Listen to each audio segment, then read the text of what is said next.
తాజాగా మెక్సికో తీరంలో ఈ డూమ్స్డే ఫిష్ కనిపించినప్పటి నుంచి ప్రపంచానికి కంటిమీద కునుకు లేదంటే నమ్మండి.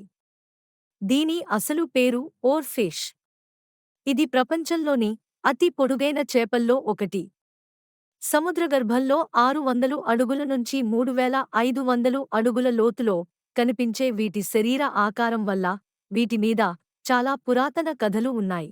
జపాన్ వాళ్ళ పురాణంలో దీన్ని చెడును హెచ్చరించే దూతగా భావిస్తారు. ఇది మనుషులకు హాని చేయదు. ఇవి ప్రళయానికి సంకేతం అవునా కాదా అని చెప్పే ఆధారాలు అయితే ఇంకా మన దగ్గర లేవు.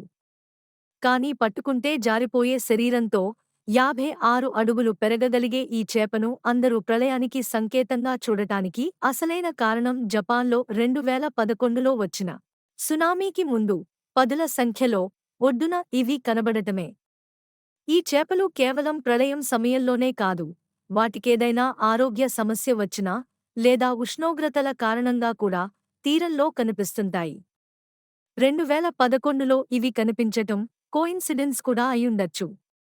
సముద్రగర్భంలో నివసించే చాలా జలచరాలు అక్కడ టెక్టోనిక్ ప్లేట్లలో జరిగే మార్పులను భరించలేక నీటిపై భాగానికి వస్తుంటాయి.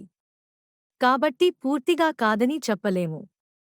కథల ప్రకారం అయితే ఇది ప్రళయానికి సంకేతం కాని సైన్స్ ప్రకారం ఇది ఒక మిస్టరీ.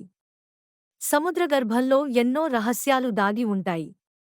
ఈ ఓర్ ఫిష్ కూడా వాటిలో ఒకటే ఉండొచ్చు. మీకేమనిపిస్తోంది? ప్రళయం వస్తుందంటారా? కామెంట్స్లో చెప్పండి.